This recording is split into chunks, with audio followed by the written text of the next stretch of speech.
हाय मैं डीएन वर्मा, स्वागत है मेरे channel biology by Verma sir में। आज का जो वीडियो है इसका टॉपिक है पफर फिश, हिंदी में भी पफर मछली कहा जाता है। एक ऐसी मछली जो खतरा महसूस होने पर अपने शरीर को पूरा फुला लेती है। तो ये बिल्कुल पिकुलियर जो है मछली है, जिसके बारे में हम लोग बहुत सारा इंटरेस्टिंग बात जो है इस वीडियो में जानेंगे। तो चलिए शुरू करते हैं। पफर फिश जो है इसको हम लोग दूसरे नाम से भी जानते हैं। इसको ब्लो फिश या बैलून फिश या स्वेल फिश भी कहा जाता है। ब्लो फिश मतलब इसके मुंह के पास से जो है अगर फूंक दीजिए तो बैलून जैसा ये फूल जाती है, तो कहता है कि ये ब्लो फिश है। या शरीर जो है बैलून जैसा खुद भी फुला लेती है खतरा महसूस होने पर, इसलिए इसको बैलून फिश कहते हैं। और बॉडी इसका स्वेल कर जा रहा है, ठीक है, इसलिए इसको स्वेल फिश भी कहते हैं। तो अदर नेम जो है इसका है क्या क्या, तो इसको ब्लो फिश, बैलून फिश या इसको स्वेल फिश भी कहा जाता है।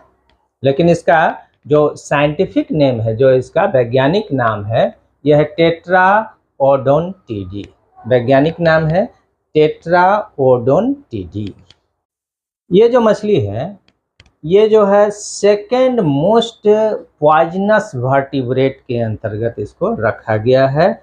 इसके बाद तो after the golden poisonous frog, जो गोल्डन पॉइजनस फ्रॉग है ये वर्टिब्रेट्स में, रीढ़ वाले जंतुओं में सबसे ज़्यादा पॉइजनस जो है वर्टिब्रेट है।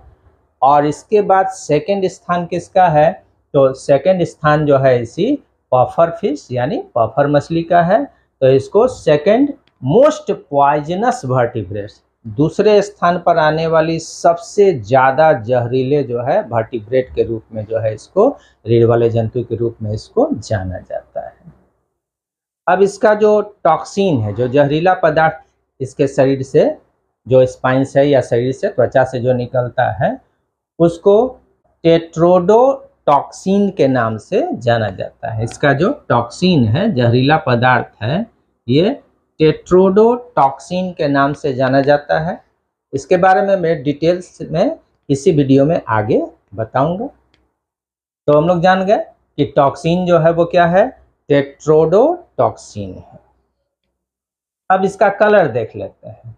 ये मछली जो है किस किस कलर में आती है, तो ये मछली brown, grey, yellow, blue and white, brown, grey, yellow, blue and white, इतने कलर में जो है ये पाई जाती है।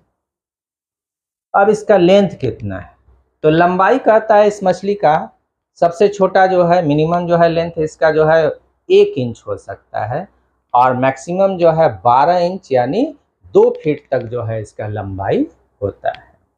तो ये हो गया इसके लेंथ के बारे में। वेट, इसका वजन कितना होगा, तो इसका वजन 20 से 30 पाउंड के बराबर होता है। तो लंबाई देख लिए, वजन देख लिए। अब कहता है इसका जीवन काल कितना है, तो जीवन काल इसका एवरेज 10 ईयर्स यानी लाइफ स्पेन इसका औसतन जो है 10 वर्ष का होता है। तो लाइफ स्पेन हो गया। अब कहता है एक बार में कितने अंडे, एक रिप्रोडक्टिव सीजन में कितने अंडे जो है ये देती है, इसको क्लच साइज कहा जाता है। तो ये जो है एक रिप्रोडक्टिव सीजन में 6 अंडे ही देती है। तो क्लच साइज इसका क्या है, तो 6 है।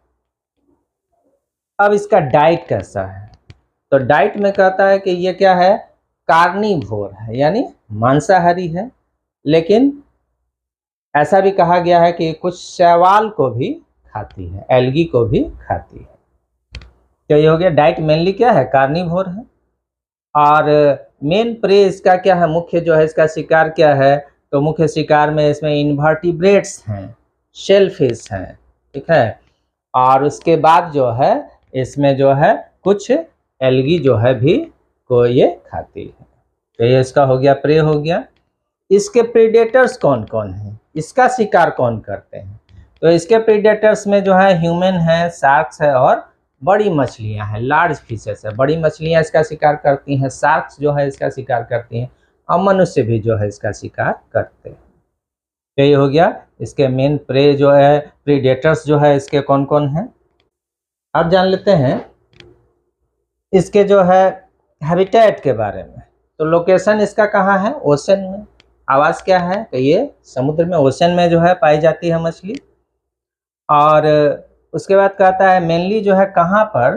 तो ट्रॉपिकल और सब ट्रॉपिकल रीजन्स में जो है ये मछली पाई जाती है। टेम्परेट रीजन में नहीं, ट्रॉपिकल एंड सब ट्रॉपिकल रीजन्स में। और ख़ास करके जो है कहता है कि कहाँ पर? तो कहता है कि ये जो है जो इस्चुअरीज है, मुहाना जिसको कहते हैं, जहाँ नदी जाकर समुद्र में मिल रहा है, उस इस्चुअरीज में। उसके बाद कोस्टल एरियाज में भी जो है ये समुद्र के पाई जाती है, और लैगून्स में भी जो है ये पाई जाती है। तो ये ओशन जो है में पाई जाने वाली मछली है। ये सब ट्रॉपिकल और ट्रॉपिकल क्षेत्र में पाई जाती है। कहाँ पर? तो कहता है कोस्टल रीजन्स में, लैगून्स में और इस्चुअरीज। उसके बाद इसका जेस्टेशन पीरियड कितने समय का होता है? तो जेस्टेशन पीरियड इसका जो है 4 to 7 डेज का मात्र होता है, 4 से 7 दिनों का होता है। और कितना पीएच रेंज में जो है ये पाई जाती है? तो इसका जो ऑप्टिमम पीएच रेंज है, पीएच लेवल जो है वो है कितना इसका? तो 5.7 से लेकर 6.4 तक इतना पीएच रेंज वाले जो है पानी में जो है ये ज़्यादातर पाई जाती है। उसके बाद कहता है कि ये जो है समूह में रहने वाली मछली नहीं है, सॉलिटरी जो है इसका जो है हैबिट है, यानी ये जो है अकेले रहना पसंद करती है। अब जान लेते हैं इसके क्लासिफिकेशन के बारे में। ठीक है, इसका वर्गीकरण देख लेते हैं। तो किस किंगडम में है? किंगडम एनिमेलिया, जंतु साम्राज्य का सदस्य है। फाइलम क्या है? कॉर्डाटा, यानी इसका संघ क्या हो गया? कॉर्डाटा हो गया। क्लास एक्टिनोप्टेरिगी, यानी किस वर्ग में है? एक्टिनोप्टेरिगी वर्ग में जो है ये मछली आती है। ऑर्डर इसका क्या है? टेट्रा ओडोंटिफॉर्मिस। किस ऑर्डर में है? क्रम में है, तो टेट्रा ओडोंटिफॉर्मिस क्रम है इसका। फैमिली यानी इसका कुल या परिवार क्या है? तो टेट्रा ओडोंटिडी जो है इसका फैमिली है, और इसका साइंटिफिक नेम भी जो है टेट्रा ओडोंटिडी है। तो ये हो गया इसका पूरा क्लासिफिकेशन, यानी वर्गीकरण हम लोग देख लिए। Kingdom, phylum, class, order, family, और इसका genus, specific name, scientific name जो है इसका वो देख लिए। अब कहता है इसका कुछ डिस्टिंक्टिव फीचर हम लोग देख लेते हैं। तो डिस्टिंक्टिव फीचर क्या है? काफ़ी इंटरेस्टिंग है ये। डिस्टिंक्टिव फीचर क्या है? तो पहला कहता है कि इन्फ्लेटेबल एयर सैक।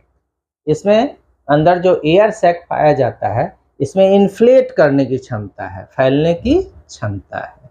और यही कारण है कि ये एयर सैक में हवा को भर कर जो है जब फुला लेती है तो इसका बॉडी भी क्या होता है? पूरा फूल जाता है। तो दूसरा हो गया इन्फ्लेटेबल बॉडी, यानी अपने पूरे बॉडी को इन्फ्लेट कर सकती है, फुला सकती है। और तीसरा जो है कहता है क्या है? तो पॉइजनस स्पाइक्स, इसके स्किन पर जो स्केल्स हैं उसको, ये स्केल्स जो है मॉडिफाइड है, जिसको हम लोग स्पाइक्स कहते हैं। और ये स्पाइक्स जो है वो पॉइजनस होता है। ठीक है, यहीं से जो है इसका टॉक्सिन जो है वो बाहर निकलता है। अगर टच कर गया तो टॉक्सिन जो है ये शरीर में जा सकता है। तो ये पॉइजनस स्पाइक्स जो इसमें पाए जाते हैं, ये होल ओवर बॉडी में सब जगह समान मात्रा में समान जो है पॉइजन जो है रिलीज नहीं करता है, वेरी करता है। अलग अलग जगह पर अलग अलग मात्रा में पॉइजन जो है वो रिलीज होता है। लेकिन अधिकांश जो है वैज्ञानिकों का ऐसा मानना है कि जो पफर फिश है इसके स्पाइक में किसी प्रकार का टॉक्सिन नहीं होता है। ये जो है टॉक्सिन इसके त्वचा में हो सकता है, लेकिन स्पाइक में नहीं होता है। हालांकि पफर फिश जो है इसकी 120 प्रजातियां पाई जाती हैं, और किसी किसी जो है पफर फिश के स्किन में टॉक्सिन होता है। ऐसे मुख्यतः जो है टॉक्सिन इसके लीवर में, इसके इंटेस्टाइन में, इसके गोनेट्स में यानी टेस्टिस और ओवरी में ही पाया जाता है। इसलिए अधिकांश वैज्ञानिकों का ऐसा मानना है कि इसको छूने से जहर जो है मनुष्य के शरीर में नहीं जा सकता है। हाँ, इसको अगर खाया जाए तो मनुष्य में इसका जहर जा सकता है और मनुष्य की मृत्यु हो सकती है। अब फन फैक्ट क्या है इसके बारे में एक फन फैक्ट है कि ये जो है लव देयर मेट, ये अपने मेट को जो है पसंद करते हैं। कैसे? जो मेल है ये कहता है कि अपने फीमेल को जो है गाइड करता है, ठीक है। कैसे गाइड करता है? तो ये जो जब एग ले करना करती है उस समय ये पानी में जो है इसको गाइड करता है, और इसको जो है बर्थ के समय इसके शरीर के साइड वाले हिस्से को रगड़ता है, रब करता है। तो ये मेल के द्वारा केयरटेक किया जा रहा है फीमेल को। तो ये एक प्रकार का जो है फन फैक्ट है इसके बारे में, इस मछली के बारे में। दूसरा जो है फन फैक्ट इसका है कि जो साल्ट वाटर में पाए जाने वाले जो है पफर्स जो हैं, पफर फिश जो है, इसका हंटिंग किया जाता है डेलिकेसी के लिए, और इससे जो है एक विशेष प्रकार का जो है डिश तैयार किया जाता है जिसको फुगू कहा जाता है। लेकिन ये सारे शेफ्स इसको नहीं बना पाते हैं। इसके लिए जो है लाइसेंस्ड और वेल एक्सपीरियंस्ड जो है मास्टर शेफ्स जो है लगते हैं, जो इस फुगू जो है को बनाते हैं, क्योंकि ये मछली क्या है, पॉइजनस है। इसलिए सब जो है शेफ इसको नहीं बना पाते हैं। तो इससे जो है एक स्पेशल प्रकार का डिश बनाया जाता है जिसको क्या कहते हैं, फुगू कहा जाता है, FUGU, फुगू। और उसके बाद जो फ्रेश वाटर पफर्स हैं इनको जो है पेट के रूप में जो है, यानी पालतू जो है फिश के रूप में भी जो है इसको इस्तेमाल किया जाता है। अब जान लेते हैं इसके टॉक्सिन के बारे में। पहले भी मैं बोला था वीडियो में कि इसके टॉक्सिन को हम लोग थोड़ा विशेष रूप से जानेंगे। तो इसका जो टॉक्सिन है टेट्रोडोटॉक्सिन जो है कहलाता है, जो कि कहता है पावरफुल न्यूरोटॉक्सिन है, ठीक है। ये नर्व्स को जो है प्रभावित कर देता है। तो ये एक शक्तिशाली न्यूरोटॉक्सिन है। ये नर्व का जो मेम्ब्रेन है इसके आर पार जो है सोडियम और पोटेशियम जो है, जो कैटायंस हैं, इसके मूवमेंट को बाधित करता है, और इस तरह से जो है ये काफ़ी पावरफुल जो है न्यूरोटॉक्सिन के अंतर्गत आता है। इसको जो है और भी बहुत सारे नाम से जो है इस टॉक्सिन को जानते हैं। क्या क्या है? इसको फ्यूगू पॉइजन, FUGU, फुगू पॉइजन भी कहा जाता है। इसको मैक्यूलोटॉक्सिन भी कहते हैं। इसको स्फेरॉइडिन भी कहते हैं। इसको टेरिका टॉक्सिन भी कहा जाता है, और शॉर्ट में इसको TTX भी कहा जाता है। ये सब टॉक्सिन का जो है सिनोनिमस जो है वर्ड हो गया इसमें। अब कहता है कि ये जो है इस टॉक्सिन के बारे में जानिए कि टॉक्सिन जो है साइनाइड से 1200 गुना ज़्यादा जो है हानिकारक होता है मनुष्य के लिए। यानी कहता है कि ये जो है साइनाइड के तुलना में 1200 गुना ज़्यादा टॉक्सिक यानी जहरीला होता है मनुष्य के लिए। और ये जो है इसका टॉक्सिन जो है ये 30 से 32 एडल्ट्स को मारने के लिए काफ़ी है।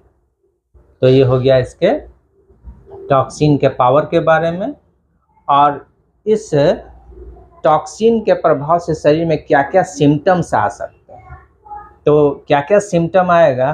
तो कहता है tingling of the tongue and lips, जो जीभ और जो होठ हैं इसमें जो है थोड़ा कंपन जैसा होगा, जैसे चुभन होता है चींटी के काटने पर, इस तरह का जो है चुभन या कंपन जैसा होगा, टिंगलिंग होगा।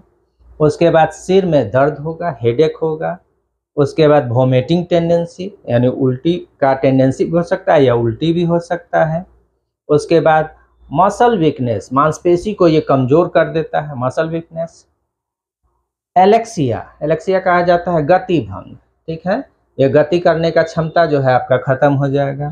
उसके बाद कहता है कि ये दो वैज्ञानिक थे, नोगुची और इबेसु, ये जो है 2001 ईस्वी में ये दोनों वैज्ञानिक बताए कि ये जो टॉक्सिन है इसके कारण मृत्यु भी हो सकती है, death due to respiratory and और हार्ट फेल्योर, यानी सांस लेने में परेशानी के कारण या हार्ट फेल होने के कारण या दोनों के कारण जो है मृत्यु भी हो सकती है। तो ये काफ़ी ज़्यादा जो है पावरफुल टॉक्सिन है इसका, जिसको टेट्रोडोटॉक्सिन या फुगुटॉक्सिन या इतने सारे नामों से जाना जाता है। अब जान लेते हैं adaptation to keep themselves safe. ये मछली अपने आप को सुरक्षित रखने के लिए अपने अंदर क्या क्या एडेप्टेशन लाई। तो ये जो एडेप्टेशन है, अनुकूलन है इसके अंदर अपने आप को सुरक्षित रखने के लिए, उसमें पहला है इसका पफिंग टेक्निक, यानी अपने शरीर को फुला लेना, बैलून के तरह स्वेल कर लेना। तो इससे जो है इसका जो एनिमी है वो इसके शरीर के फूल जाने से डर जाता है, भयभीत हो जाता है और वो भाग जाता है। दूसरा जो है, it can also attack with their beak like teeth. ये जो है अपने चोंच जैसे दांत से भी जो है अपने एनिमी को अटैक कर सकती है। और ये जो चोंच है इसका विशेषता है, मछली में चोंच तो होता नहीं है, तो चोंच जैसा ये दांत है, ये जो है आगे का इसका जो 4 दांत है ये जो है फ्यूज होकर बीक लाइक स्ट्रक्चर बनाया है, यानी आगे के 4 दांत जो है इसके फ्यूज होकर बीक यानी चोंच जैसा संरचना बनाया है, जिससे ये अपने शत्रु को जो है डराती है। ठीक है, तो इसका जो नाम पड़ा टेट्राओडोंटिडी, यहीं से नाम पड़ा है। टेट्रा में 4, डोंट या डेंट जो है शब्द इस्तेमाल होता है किसके लिए, टीथ के लिए। तो 4 जो है दांत जो है इसका फ्यूज्ड है, जो बीक में चोंच जैसे संरचना में बदल गया है, इसीलिए इसका साइंटिफिक नेम रखा गया टेट्राओडोंटिडी। यही हो गया। और एक तीसरा जो है इसका, जो आप जानते हैं, मैं वीडियो में पहले भी बताया, तीसरा एडेप्टेशन क्या है, poison an enemy with the toxin. और ये अपने शरीर से जो टॉक्सिन निकालती है इससे अपने शत्रु को जो है पॉइजन कर देती है। तो ये सब जो है इसका एडेप्टिव फीचर्स है अपने आप को सेफ रखने के लिए। अगर आपको मेरा वीडियो इंटरेस्टिंग लगा हो तो ऐसे ही और वीडियोस के लिए मेरे चैनल को सब्सक्राइब कीजिए, इस वीडियो को लाइक कीजिए, ज़्यादा से ज़्यादा शेयर कीजिए। और हाँ, कमेंट सेक्शन में आप बता सकते हैं कि आप और किस जो है टॉपिक पर जो है इस तरह का इंटरेस्टिंग वीडियो जो है जानना चाहते हैं। तो मेरे चैनल को ज़रूर सब्सक्राइब कीजिए, बेल बटन दबाना ना भूलें। धन्यवाद।